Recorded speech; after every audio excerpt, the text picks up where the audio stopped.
rolling. Okay, so now what we're going to do is we're going to explore the conservation of momentum. And the idea here is that during a collision, the total momentum of a system of objects does not change. And this follows from Newton's laws of motion, as I will explain in one of my lectures. But the idea, basically, is that when you have one object pushing on another object, this object is pushing back on that object. Those forces are equal and opposite. But if there are no external forces acting on those two objects, then the total momentum of that system of objects must remain constant. That's what we're going to be testing here. So what we're doing is we've got a cart right here. It's a fairly massive cart. We've got a big steel iron weight on it. And this is another cart which is slightly lighter.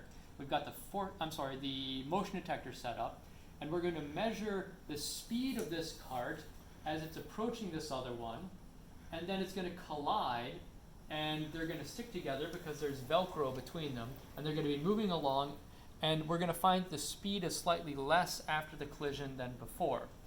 Okay, and what we're going to do is plot the speed as a function of time, and although the speed changes, the total momentum of that system doesn't change. Okay, so here we go. Let's set it up. Get this one sitting still, and I'm going to hit collect.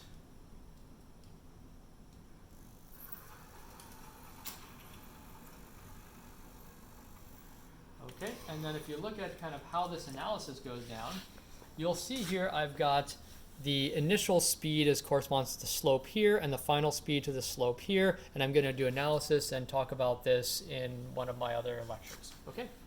Good.